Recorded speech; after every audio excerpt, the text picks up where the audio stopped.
3 महीने पहले रचना के खिलाफ हम सिविल केस लड़ रहे थे, क्रिमिनल केस नहीं। ओके, तो फिर क्यों मिसेस भसीन आपके बेटे रणवीर को एक क्रिमिनल लॉयर से मिलने की आवश्यकता पड़ी? कहीं ऐसा तो नहीं कि 3 महीने बाद की कहानी वो सोच रहा हो कि कोई क्रिमिनल केस लड़ना हो, फॉर एग्जाम्पल मर्डर केस? देखिए, मुझे कुछ पता नहीं है।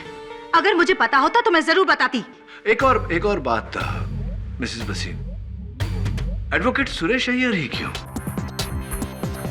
क्योंकि वैसे मेरे सहकर्मी हैं, उनके बारे में मुझे ऐसा नहीं कहना चाहिए, वो भी अदालत में, लेकिन 100 में से 95 केसेस वो हार चुके हैं और जो 5 जीते थे वो जाने दीजिए, उसकी बात बाद में करेंगे।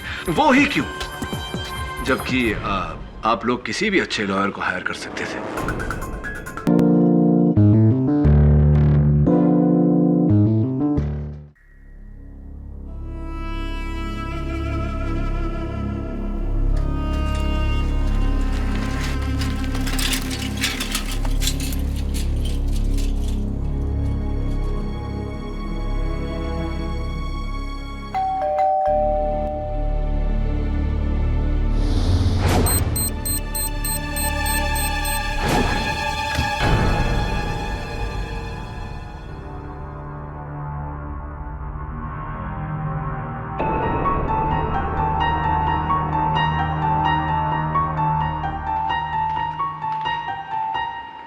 पता नहीं किसने भेजा है।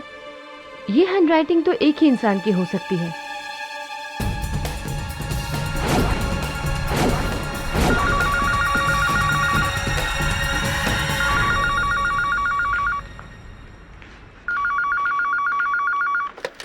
हेलो, लिसन, मुझे धमकी देकर कुछ नहीं होगा, कुछ नहीं हो सकता, समझे? मेरा इरादा बिल्कुल पक्का है। और एक बात तो कान खोलकर सुन लो, पापा के बाद मुंशी जी ही सब कुछ है मेरे लिए। तुम लोग को तो मैं देख लूंगी, एक एक को जहन्नुम भेजूंगी, समझे?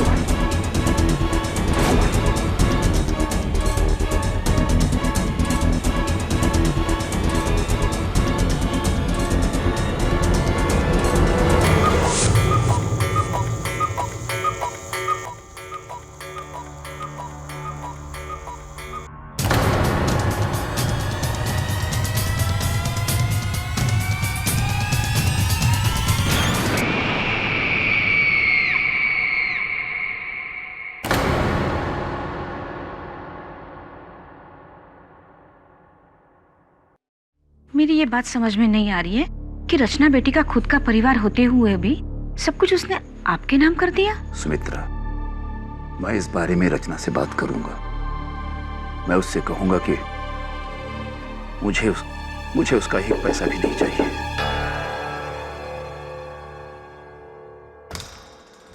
जी कहिए। श्यामचंद श्रीवास्तव हैं? हाँ। उन्हें रचना भसीन के कत्ल के जुर्म में गिरफ्तार किया जाता है। दे रहा हूं।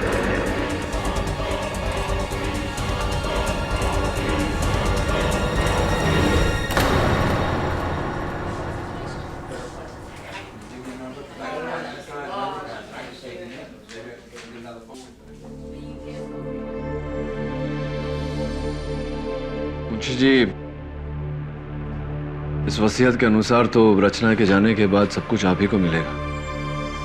जाहिर सी बात है कि पुलिस आप पर ही शक करेगी। लेकिन मैंने कभी रचना बिटिया से किसी चीज का कोई लालच नहीं किया, बल्कि मैं तो उससे मिलकर ये कहने वाला था कि मुझे उसकी जायदाद में से कुछ नहीं चाहिए।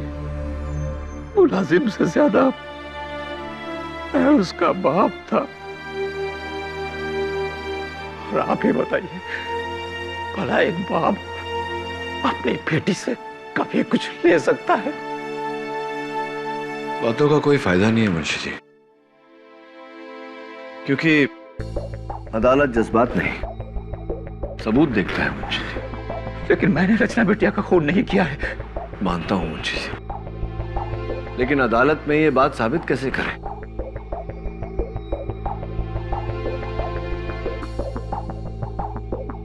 एक बात बताइए, वसीम परिवार में और कौन कौन है? 5 लोग और हैं, लेकिन रचना बिटिया की उनसे कभी नहीं बनी। वो उसका सौतेला परिवार है। अच्छा,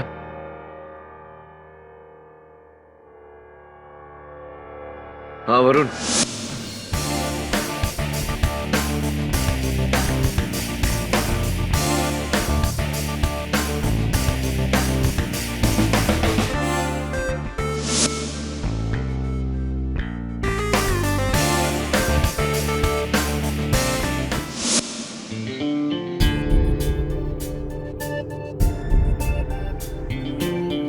हेलो।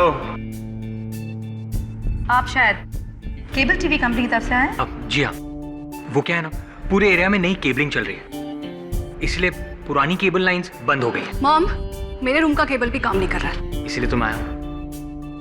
वो क्या है ना, नई केबल लाइंस सिर्फ नए अडेप्टर्स के साथ ही चलेगी, और ये नए अडेप्टर्स मुझे टीवी में फिट करने होंगे।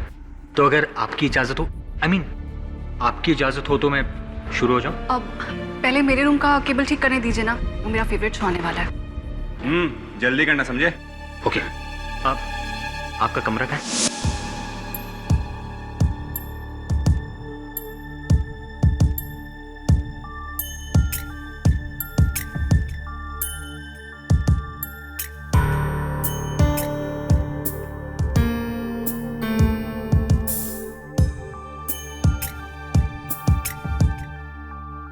सुजीत, तुम्हें अच्छी तरह से पता है ना कि रमनी को अपने कमरे की चीजों के साथ छेड़खानी पसंद नहीं है। Why don't you just keep it back? हाँ माँ, मैं जानता हूँ कि ये रमनिक मामा का ही कमरा है।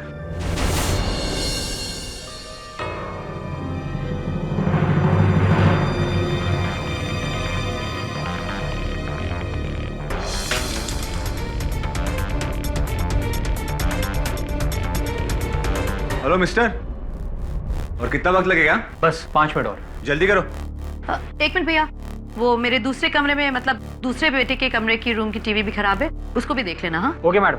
बट मॉम, रणवीर भैया तो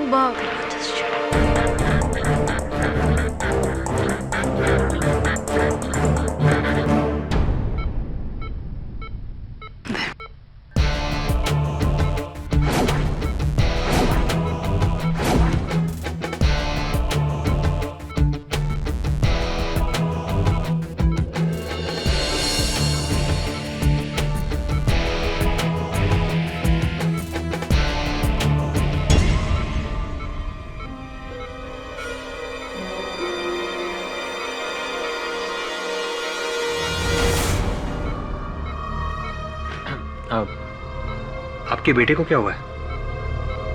तुम डॉक्टर हो? नहीं। तो फिर जो करने आए हो वो करो और जाओ यहाँ से। Oh sorry.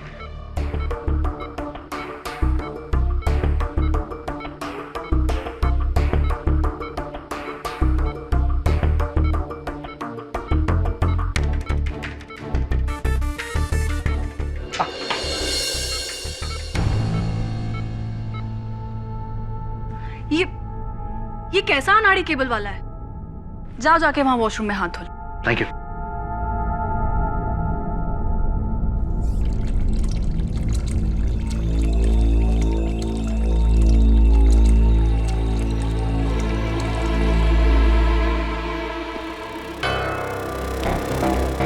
ये लो बैंडेड, और देखना बाथरूम में कहीं खून का दाग ना रह जाए। या थैंक यू।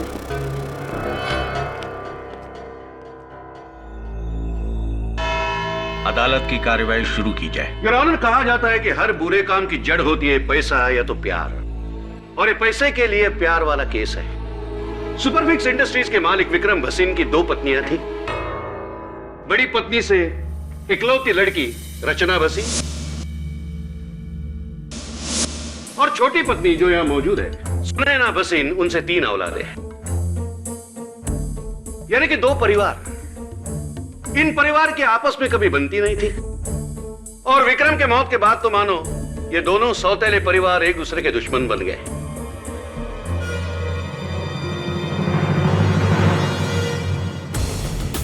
योर ऑनर, मरने से पहले विक्रम भसीन ने अपने 100 करोड़ की जायदाद अपने पहले पत्नी के नाम कर दी थी। उनकी मौत के बाद इस जायदाद की एकलौती वारिस बनी रचना भसीन। अफसोस, उनकी सौतेली मां और परिवार को कुछ नहीं मिला। इन जख्मों पे रचना ने नमक छिड़का जब उसने अपनी ये वसीयत बनाई। इस वसीयत में अपने बाद अपना सब कुछ उसने सुपरफिक्स कंपनी के सबसे पुराने मुलाजिम मुंशी श्यामचंद श्रीवास्तव जी के नाम कर दिया।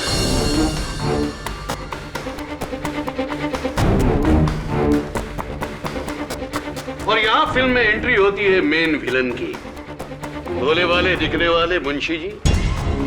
मुंशी जी, आपकी उम्र क्या है? जी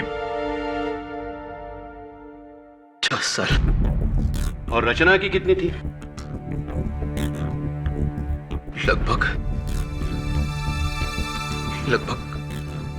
28 साल के करीब। ओह, मतलब नेचुरल कॉजेस, यानी कि आम सूरतों में आप पहले ऊपर जाते है कि नहीं?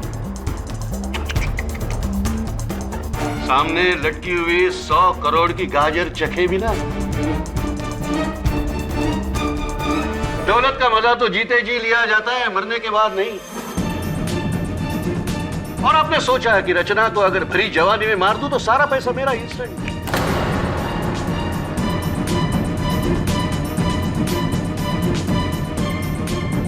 और अपनी बची कुची लाइफ में आराम ही आराम और ऐश ही ऐश। ये झूठ है जज साहब। आप मेरी पत्नी सुमित्रा से पूछ लीजिए। मैं ये वसीयत रचना को लौटाना चाहता था जज साहब। अरे जब उसके पैसे लेना मुझे गवारा नहीं था, मैं उसकी जान कैसे ले सकता हूं जज साहब, कैसे? जज साहब, रचना मेरे लिए मेरी बेटी समान थी। मुंशी जी, बेटी होना और बेटी समान होना, इसमें काफी फर्क है। इसलिए आपने इस बेटी को सामान की तरह लुढ़का दिया, सिर्फ उन करोड़ों के लिए। Am I right? Your honour, जिस तरह मेरे प्रिय मित्र एडवोकेट राणे ने इस वसीयत की कहानी पेश करी वो काबिले तारीफ है, लेकिन दुर्भाग्यवश सिर्फ आधी ही कहानी बताई है अदालत को। I wonder why। शायद बाकी की आधी कहानी आपने मेरे लिए छोड़ी है mister Rane. Thank you very much, so kind of you. आधी बात कौन सी? बाकी की आधी कहानी कुछ इस तरह है योर ऑनर। रचना भसीन ने अपने वसीयत में ये पूरी जायदाद मुंशी श्यामचंद श्रीवास्तव जी के नाम कर दी थी, लेकिन एक शर्त पर कि अगर किसी भी कारणवश मुंशी जी इस जायदाद को संभालने में असफल रहे तो ये पूरी जायदाद, ये सारे फंड, सारी कंपनीज मिस्टर विक्रम भसीन की दूसरी पत्नी मिसेस सुनैना भसीन के नाम कर दी जाएंगी।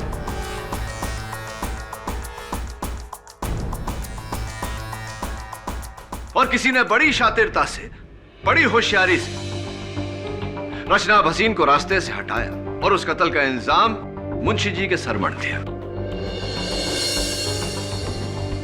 मुंशी जी को उम्र कैद हो जाए और वसीयत के तहत यह सारी जायदाद मिसेस सुनैना भसीन के नाम हो जाए।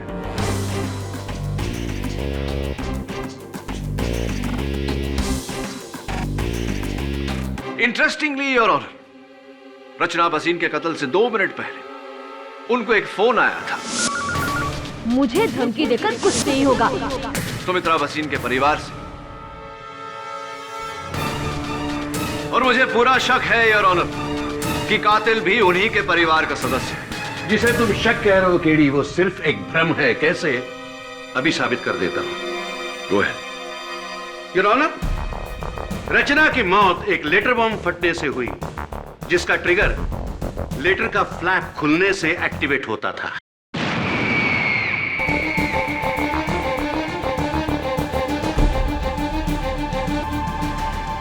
मुंशी जी, भसीन परिवार का नमक आप कितने सालों से खा रहे हैं? 26 सालों से मैं उनके साथ हूं। उसके पहले आप क्या करते थे भरी जवानी में? जी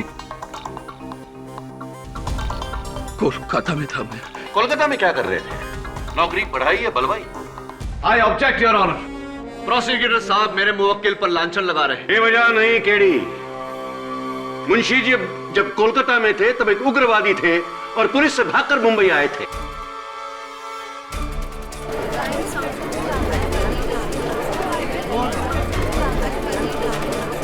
ऑर्डर ऑर्डर। योर ऑनर, ये सही है, लेकिन वो मेरी पिछली जिंदगी थी और ये सब मैंने उसी वक्त छोड़ दिया था। मुंशी जी, जब आप उग्रवादी थे तब आपका एरिया ऑफ स्पेशलाइजेशन क्या था?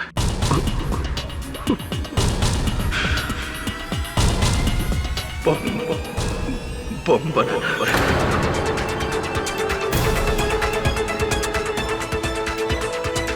मतलब जो जवानी में सीखा बुढ़ापे में काम आ गया है? मिस्टर राणे, कोई सबूत है आपके पास कि मुंशी जी ने वो लेटर बॉम्ब बनाया था या ऐसे ही? वो लेटर बॉम्ब जहां से पोस्ट हुआ था वो पोस्ट ऑफिस मुंशी जी के बिल्कुल घर के बाहर है। इससे क्या साबित होता है? कुआं प्यासे के पास नहीं आता मिस्टर राणे, प्यासा कुएं के पास जाता है। आप भी जाकर उस लेटर बॉक्स का कभी भी इस्तेमाल कर सकते हैं, कोई मना नहीं है आपको। तो और एक सबूत पेश करता हूं केडी, सबूतों की कोई कमी नहीं है हमारे पास। मुंशी जी, इस लेटर पे बड़े सुंदर अक्षरों में जो पता लिखा हुआ है, क्या ये लिखावट आपकी है?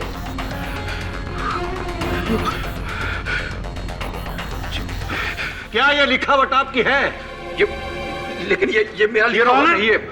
योर ऑनर, मैं हैंडराइटिंग एक्सपर्ट को बुलाना चाहता हूं। इजाजत है। योर ऑनर, हमने मुंशी जी का लिखा हुआ एक खत पढ़ा है और इस लेटर बॉम्ब पर लिखे गए पते की जांच की है। दोनों हैंड राइटिंग बराबर मैच करते हैं। ये लिखावट मुंशी जी की ही है।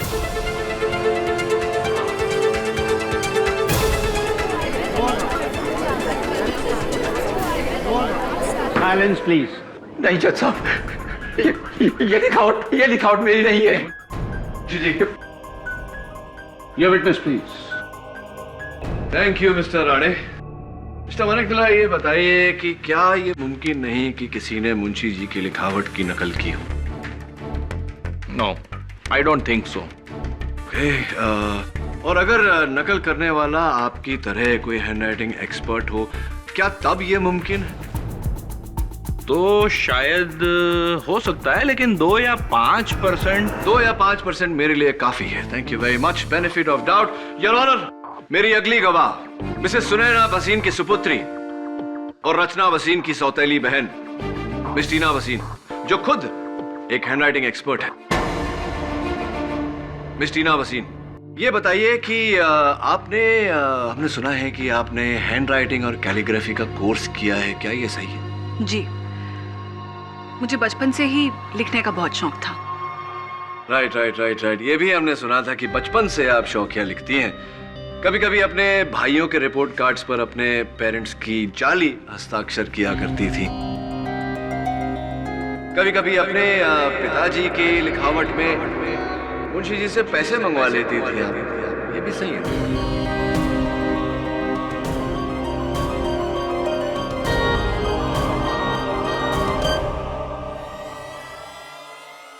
आई एम श्योर ये बात आपको मुंशी जी ने बताई होगी। एनीवे, इस लिफाफे पर जो नकल है वो मेरी नहीं है। उस लेटर पर जो नकल है वो मेरी नहीं है, इससे क्या मतलब है आपको? आपको कैसे पता कि वो लेटर पर जो लिखावट है वो नकल ही है? How do you know that?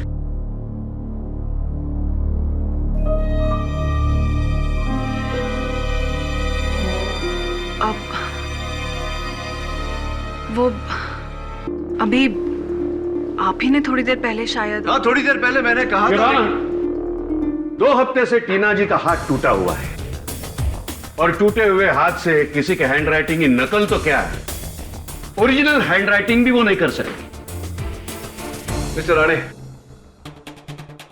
यही तो हम लोगों की प्रॉब्लम हो गई है आजकल कि हम ऊपर से जानकारी हासिल कर लेते, तह तक कोई जाता ही नहीं। वैसे आपको किसी ने बताया नहीं या आपने पूछा नहीं कि Miss Tina Bhasin right handed है या लेफ्ट हैंडेड? चलिए मैं बता देता हूं। Your honour, Tina Bhasin left handed है, यानी कि लिखने के लिए ये अपने बाएं हाथ का इस्तेमाल करती हैं, दाएं का नहीं। Now you don't mind mister Rane, thank you. रुकावट के लिए खेद है। तो आप मेडिसिन पढ़ रही हैं। आपके दरअसल आपके प्रोफेसर ने ही बताया कि आप लेफ्ट हैंडेड हैं। तो क्या मेडिकल कॉलेज में लेटर बॉम्ब बनाना में सिखाते हैं आजकल? जी नहीं। जी नहीं टीना जी, तो क्यों? आपके इंटरनेट सर्विस प्रोवाइडर से जो रिपोर्ट हमने हासिल की है आपकी वेब हिस्ट्री के साथ, उसमें क्यों ऐसा पाया गया कि 10 मई को आपने एक वेबसाइट से लेटर बॉम्ब बनाने की विधि डाउनलोड की? May I know why miss Tina Bhasin?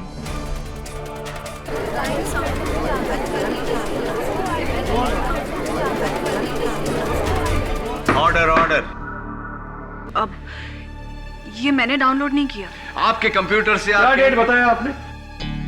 10 May 10 May 10th मई को योर ऑनर टीना जी अपने मेडिकल कॉलेज स्टूडेंट्स के साथ सातारा में बारखेड़ी गांव गई थी मेडिकल कैंप के लिए, और बारखेड़ी में दूर दूर तक इंटरनेट नहीं आता है। Thanks for the information. 10 मई को आप बारखेड़ी गांव गई थी। जी, and I hope that answers your question. या बट मिस टीना, आपका कंप्यूटर तो बारखेड़ी गांव नहीं गया था, आपका कंप्यूटर तो घर पर ही था। आप पासवर्ड नहीं लगाती आपके कंप्यूटर में, क्योंकि आपकी गैर मौजूदगी में किसी ने आपके कंप्यूटर का इस्तेमाल किया और लेटर बॉम्ब बनाने की विधि डाउनलोड की।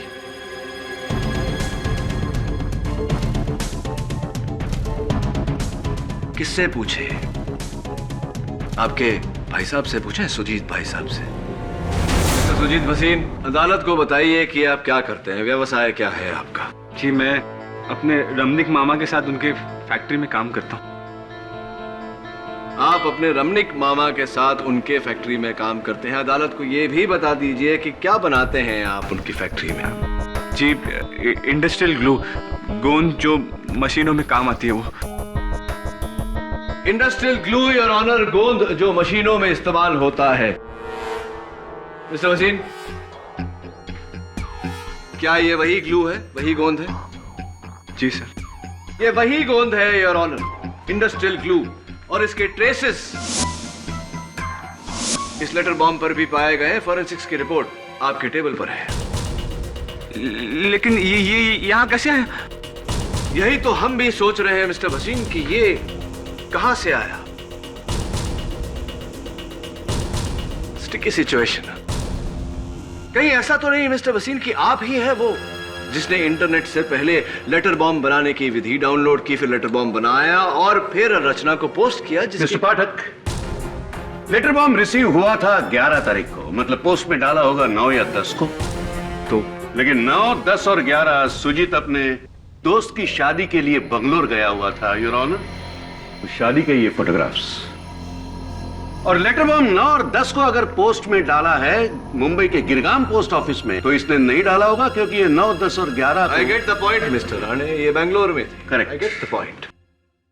जाहिर सी बात है योर ऑनर कि ये लेटर इन्होंने पोस्ट नहीं किया, लेकिन मेरा सवाल अब भी यहां खड़ा है कि इनकी फैक्ट्री का ग्लू इस लेटर पर कैसे आया। इनके पास तो जवाब नहीं, लेकिन मुझे पूरा यकीन है कि इनके रमनिक मामा कटघरे में आकर हमको चिपकाएंगे, बताएंगे। सर, एक तो मुझे ये नहीं समझ में आ रहा है कि लिफाफे के ऊपर ग्लू कौन और क्यों लगाएगा, और दूसरी बात, मेरे अलावा लगभग और 50 फैक्ट्रीज हैं जो इस तरह का इंडस्ट्रियल ग्लू बनाती हैं। आप उन्हें क्यों नहीं पकड़ते? पकड़ता उन्हें मैं मिस्टर खन्ना, जरूर पकड़ता अगर जायदाद के वारिस वो होते, लेकिन जायदाद के वारिस तो आपकी बहन है। अरे तो आप मेरी बहन को पकड़िए ना।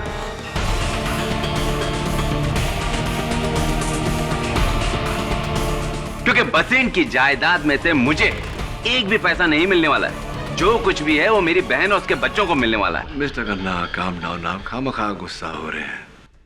चलिए ये बताइए, आप किसी एडवोकेट सुरेश अय्यर को जानते हैं? याद नहीं। याद करिए। चलिए मैं याद दिला देता हूं। मिस्टर खन्ना, हमें एडवोकेट सुरेश अय्यर का कार्ड मिला जिसके पीछे एक तारीख और समय लिखा हुआ है, 9 मई दोपहर के 2:30। ये लिखावट को पहचानते हैं आप? जी हाँ, याद है मुझे। उस रोज मैंने उस वकील से फोन पे बात की थी क्योंकि मेरा भांजा रणवीर उससे मुलाकात करना चाहता था। क्यों? ये मैं आपको कैसे बता सकता हूँ? ये तो रणवीर आपको बता सकता है। लेकिन पिछले 3 महीनों से रणवीर कोमा में है जज साहब।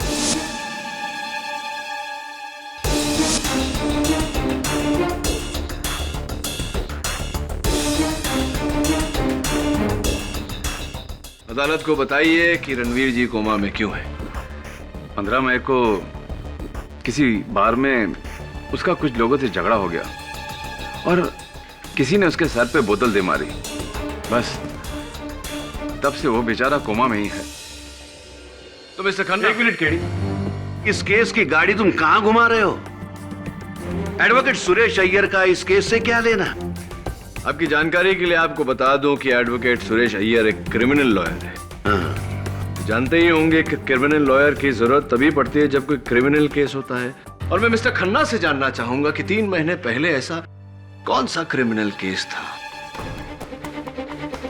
या कोई क्रिमिनल कॉन्स्पिरेसी? अरे ये मैं आपको कैसे बता सकता हूँ? आप मेरी बहन से पूछिए ना। चलिए उन्हीं से पूछते। जी नहीं, 3 महीने पहले रचना के खिलाफ हम सिविल केस लड़ रहे थे, क्रिमिनल केस नहीं। ओके, तो फिर क्यों मिसेस भसीन आपके बेटे रणवीर को एक क्रिमिनल लॉयर से मिलने की आवश्यकता पड़ी? कहीं ऐसा तो नहीं कि 3 महीने बाद की कहानी वो सोच रहा हो कि कोई क्रिमिनल केस लड़ना हो, फॉर एग्जाम्पल मर्डर केस? देखिए, मुझे कुछ पता नहीं है। अगर मुझे पता होता तो मैं जरूर बताती। एक और बात मिसेस भसीन, एडवोकेट सुरेश अय्यर ही क्यों? क्योंकि वैसे मेरे सहकर्मी हैं, उनके बारे में मुझे ऐसा नहीं कहना चाहिए, वो भी अदालत में। लेकिन 100 में से 95 केसेस वो हार चुके हैं और जो 5 जीते थे वो जाने दीजिए, उसकी बात बाद में करेंगे। वो ही क्यों, जबकि आप लोग किसी भी अच्छे लॉयर को हायर कर सकते थे। सुरेश अय्यर ही क्यों? कहीं ऐसा तो नहीं कि रणवीर साहब जानबूझकर कोई क्रिमिनल केस हारना चाहते थे? मैंने कहा ना आपसे कि मुझे कुछ पता नहीं है। क्या साबित करना चाहते हो केडी? साबित करना चाहते हो कि वो लेटर बॉम्ब परिवार में से ही किसी ने भेजा था? जी। देखो, अगर 9 और 10 तारीख को अगर वो लेटर बॉम्ब पोस्ट हुआ है तो उस दौरान सुजीत बंगलोर में था, टीना सातारा में थी और सुनैना अपने भाई रमणीक के साथ शिरडी में। शिरडी में वो साई पैलेस होटल में ठहरी थी, जिसका ये बिल है जैसा। अब शहर में बचा कौन? रणवीर। रणवीर भसीन तो कोमा में था। अब केडी पाठक कहेंगे कि कोमा से उठकर रणवीर ने ही वो लेटर बॉम्ब पोस्ट किया है। हो सकता है?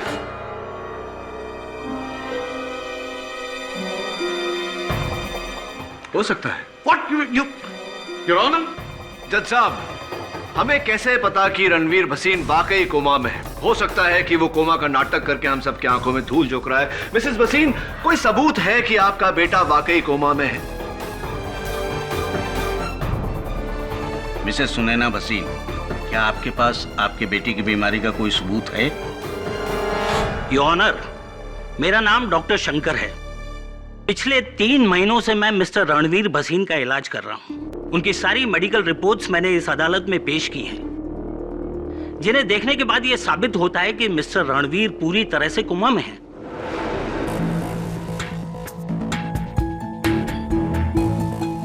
और वैसे भी 9 से 11 अगस्त तक मैं अपने नर्सिंग स्टाफ के साथ मिस्टर रणवीर के साथ था। जाहिर है मिस्टर रणवीर कोमा में थे, इसलिए वो पूरा दिन अपने बेड पे थे। मिस्टर पाठक का यह शक बेबुनियाद ही नहीं, बेवजह भी है। केडी, इन रिपोर्ट्स को देखने से साफ साबित होता है कि 10 अगस्त को जब ये लेटर बॉम्ब पोस्ट हुआ था, भसीन परिवार का कोई भी सदस्य शहर में नहीं था। सो आई डोंट थिंक कि अब तुम भसीन परिवार पर उंगली उठा सकते। बचा अंगूठा यानी कि ठेंगा जो तुम्हें इस केस में मिलने वाला है। योर ऑनर, मुझे पूरा यकीन है कि इस केस में कुछ ऐसा है जो हमें दिखाई नहीं दे रहा। इसीलिए मैं अदालत से अगली तारीख की गुजारिश करता हूं। Granted. The court is adjourned for the day. करो, तैयारी करो, पहली शिकस्त की तैयारी।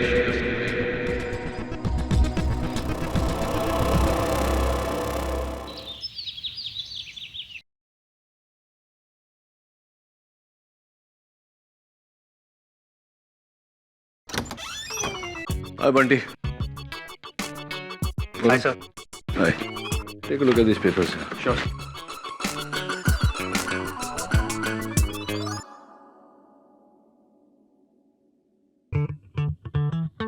क्या बंटी, क्या कर रहा है? लॉयर बनने की प्रैक्टिस। लॉयर या लायर? लॉयर। अच्छा लॉयर, तो बुक तो सीधी कर ले। सर, मुझे एक बात समझ में नहीं है, उस लेटर बॉम्ब के बाहरी हिस्से पर गोंद क्यों लगी थी? गोंद तो हम अंदर लगाते हैं ना। हाँ, ये मैं भी सोच रहा था, और वो भी इंडस्ट्रियल ग्लू, मशीनें चिपकाई जाती है इससे। वरुण,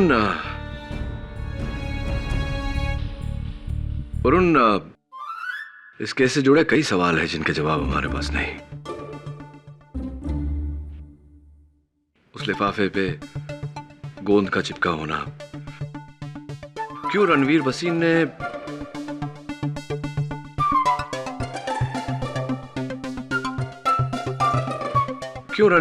ने एक ऐसा लॉयर किया जो यकीनन केसार था? वो ना हो भसीन परिवार में से ही किसी ने। अबे रुक।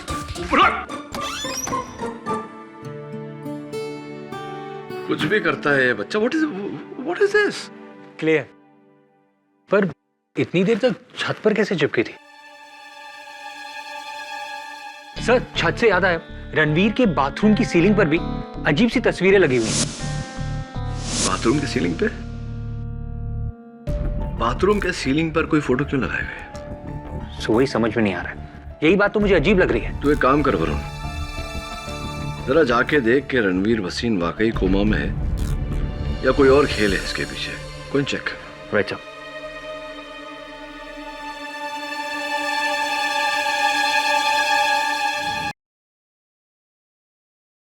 हाय। अब तुम क्या चेक करने आए हो? वो एक्चुअली पहली वाली केबल बहुत पतली थी, और ये केबल, ये लेटेस्ट फाइबर केबल है, इसमें आपको सुपर एचडी क्वालिटी मिलेगी। चेक करके देखिए, देखिए। अब सॉरी, वो क्या है ना, जंक्शन पॉइंट बाथरूम से लेना पड़ेगा। So can I? थैंक्स। ये तो चल रही है टीवी, क्या जरूरत थी नए वायरिंग की?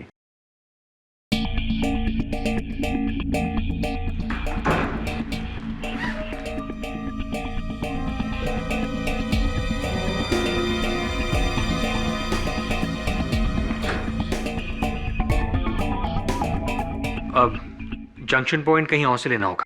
Will you just leave? ये केबल लेवल की लाइन हमें नहीं चाहिए, प्लीज।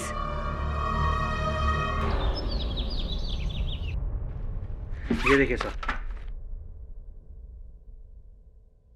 ये तो वही इंडस्ट्रियल ग्लू है ना जो उस लेटर पे था।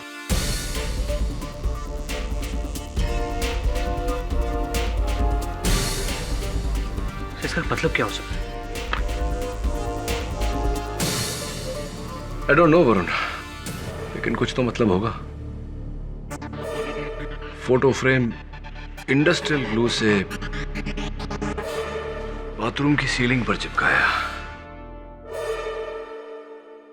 मिस्टर केडी पाठक, पिछली बार तुमने अदालत से वक्त लिया था अपना केस और मजबूत करने के लिए कुछ सबूतों को इकट्ठा करने में। क्या तुम्हारी तैयारी पूरी है? अनफॉर्चुनेटली नॉट योर ऑनर, लेकिन मेरे पास कुछ सवाल है और मुझे पूरी उम्मीद है कि आज अदालत में मुझे उन सवालों का जवाब मिलेगा। अब कैसे सवाल? योर ऑनर, 3 महीने पहले इस केस से जुड़ी 3 वारदातें हुई। 3 महीने पहले भसीन हाउस के इंटरनेट द्वारा लेटर बॉम्ब बनाने की विधि डाउनलोड की गई। 3 महीने पहले मिस्टर रणवीर भसीन ने criminal lawyer mister Suresh Iyer को कांटेक्ट किया, और 3 महीने पहले मिस्टर रणवीर भसीन कोमा में चले गए। मेरी शक की सुई एक बार फिर से घूमकर मिस्टर रणवीर भसीन पर आट की। फिर से रणवीर भसीन, जो 3 महीने से कोमा में है। राइट, वही Ranveer Bhasin Mister Rane. Your honour, मुझे भसीन हाउस से कुछ तस्वीरें मिली ऐसी जो मिस्टर रणवीर भसीन के बाथरूम के सीलिंग पर चिपकाई गई थी इसी इंडस्ट्रियल ग्लू से, जो हमें इस लेटर बॉम्ब पर भी मिली।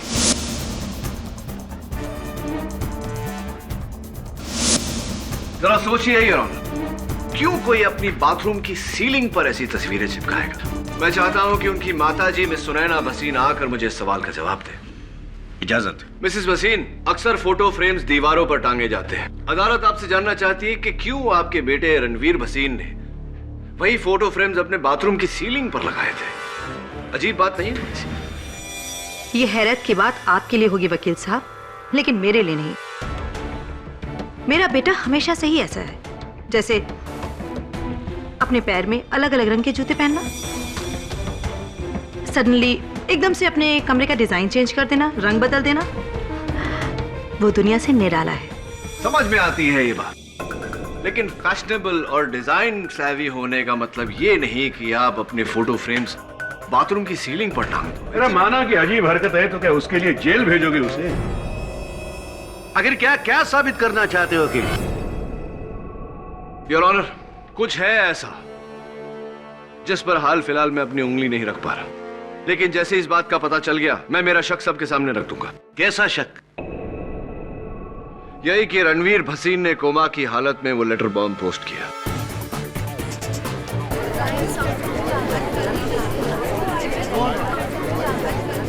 Silence, silence in the court.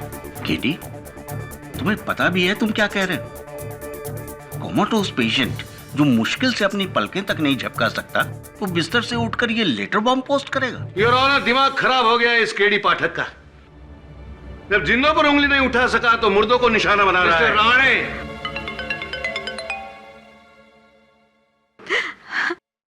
मेरा बेटा ठीक हो गया जज साहब, मेरे बेटे को होश आ गया, वो कोमा से बाहर आ गया। हाँ जज साहब, मेरा बेटा ठीक हो गया।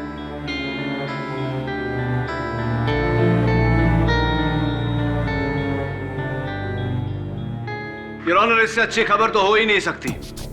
हमें तुरंत मिस्टर भसीन का बयान लेना चाहिए। इनफैक्ट मैं अदालत से इजाजत चाहता हूं कि मुझे उनका बयान लेने का मौका दिया जाए। तो क्या आप जाकर उसके जुर्म कबूलने को कहोगे और हाँ कहेगा? Absolutely mister Rane. Yes KD, Ranveer Bhasin ने अगर इनकार कर दिया तो फिर तुम्हारे पास कोई रास्ता नहीं बचता। और वैसे भी तुम्हारा ये शक मेरी समझ से बाहर है। जब ये लेटर्स पोस्ट हुए थे उस वक्त रणवीर भसीन कोमा में था। तुम कैसे साबित करोगे कि वो खूनी है?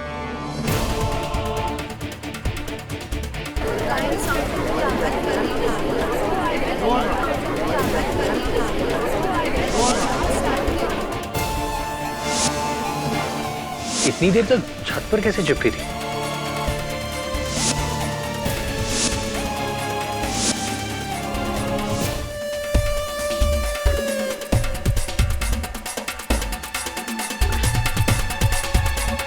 योर ऑनर, मैं अदालत में वेइंग स्केल मंगवाने की इजाजत चाहता हूँ। Weighing scale?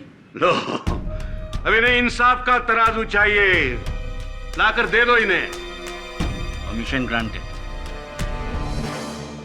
Your honour, Bhasin house के इंटरनेट द्वारा डाउनलोड की गई लेटर बॉम्ब बनाने की विधि के अनुसार मैंने ये पैकेट बनाया है। चिंता मत करिए योर ऑनर, फटेगा नहीं।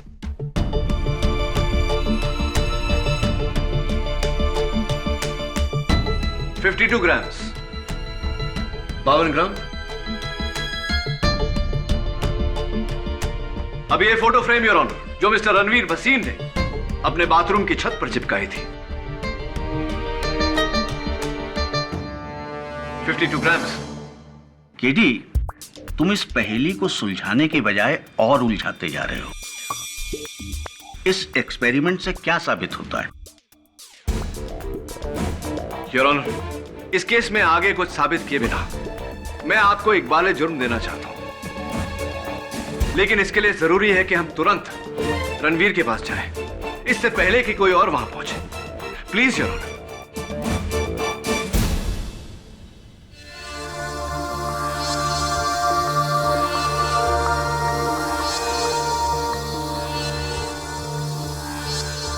डॉक्टर, मैं कितनी देर से बेहोश था? 3 महीने से। 3 महीने? पर मेरी फैमिली? वो बेटा क्या है कि तुम्हारी स्टेप सिस्टर रचना। क्या हुआ रचना को? अरे कुछ नहीं हुआ रचना को। रचना को क्या हो सकता है? रचना एकदम भली चंगी है। लंदन गई है, नया ऑर्डर मिला ना उसको उसके सिलसिले में।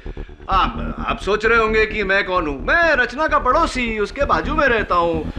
वो क्या हुआ ना कि डाकिया आया था, रचना थी नहीं। रचना लंदन में थी, मैंने बोला ना लंदन गई है, तो लंदन में थी तो डाकिया मेरे पास उसका ये लेटर छोड़ के गया था। फिर मुझे खुशखबर मिली कि आपको होश आ गया, इसलिए मैंने सोचा आपके पास आ जाता हूँ, हाल भी पूछ लेता हूँ और बता भी देता हूँ कि लेटर आया था, और पढ़ के सुना भी देता हूँ कि क्या लेटर आया। अरे क्या कर रहे हैं आप? बम है उसमें, फट जाएगा। डॉक्टर प्लीज बोलो नहीं उसे। मिस्टर रणवीर भसीन,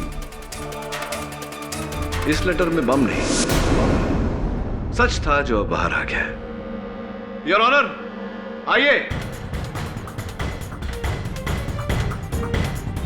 ये हमारे जज साहब हैं रणवीर। जरा इन्हें बताइए कि जब 3 महीने आप कोमा में थे, आपको कैसे पता कि उस लेटर में बम था?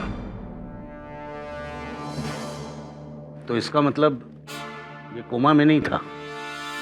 नहीं मिस्टर राणे, मजे की बात तो यही है कि मिस्टर रणवीर भसीन कोमा में थे। योर ऑनर, रणवीर ने अपनी सौतेली बहन रचना को मारने का प्लान बहुत पहले ही बना लिया था। 3 महीने पहले इन्होंने इंटरनेट द्वारा लेटर बॉम्ब बनाने की विधि डाउनलोड की, लेटर बॉम्ब बनवाया, उसके ऊपर हैंडराइटिंग एक्सपर्ट से मुंशी जी की लिखावट में रचना का पता लिखवाया, और फिर इनके घर के सामने के पोस्ट बॉक्स का ताला तोड़ा,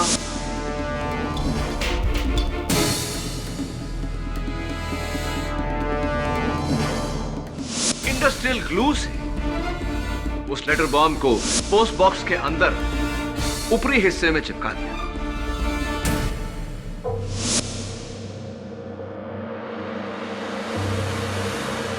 ये जानते थे कि 3 महीने तक वो लेटर बॉम्ब वहीं चिपका रहेगा, क्योंकि ये ट्रायल रन कर चुके थे उसी वजन के फोटो फ्रेम्स अपनी बाथरूम की सीलिंग पर चिपकाकर।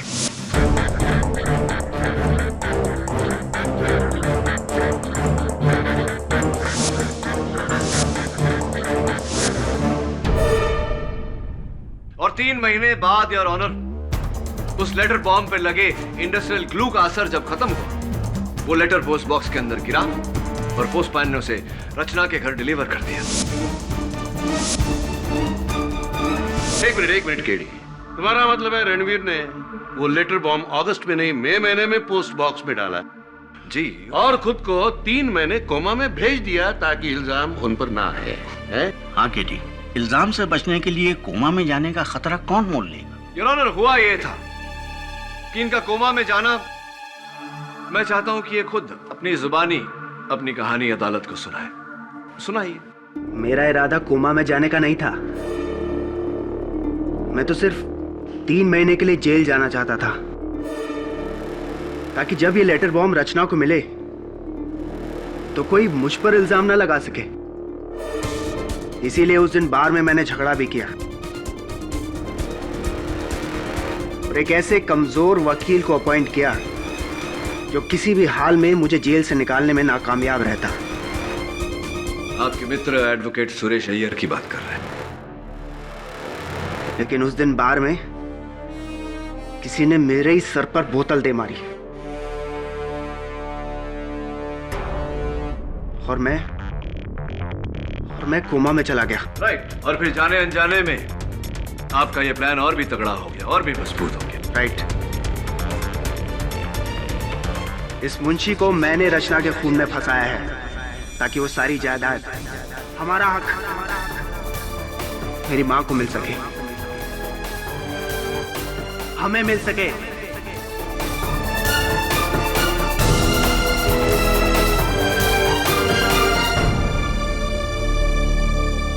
ये अदालत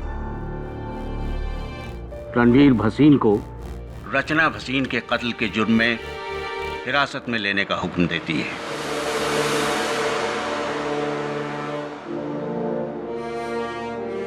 और मुंशी श्यामचंद्र श्रीवास्तव को इस इल्जाम से बाइज्जत बरी करती है। The case is closed. अरे मिस्टर राणे, एक बात तो आपसे कहना भूल ही गया। वो हाल ही में महाराष्ट्र टूरिज्म ने मुझे एक ब्रोशर भेजा था। कोल्हापुर के पास में एक बहुत सुंदर सी जगह है। मैं तो कहता हूँ मिस्टर राणे के बदले की भावना छोड़िए और रिटायर होने की सोचिए। Thanks for the advice. Not sure. पक्का ना? Very sure. Okay okay. Munshi ji बहुत बहुत बधाई हो। बेटे तुम्हारा बहुत बहुत शुक्रिया। कैसी बातें कर रहे हैं? नीचे करिए। हाँ बेटा, तुम जैसी औलाद हर माँ बाप को मिले। तुम्हारे पिता को तो बहुत गर्व होगा। जहां तक मुझे याद है उन्हें सिर्फ खुद पर गर्व है। कई वर्ष हो गए हम संपर्क में नहीं। लेकिन बेटा कब तक? क्या पता, जब तक वक्त और हालात एक बार फिर से हमें आमने सामने नहीं खड़ा करता। हो सकता है इसी अदालत में। Who knows?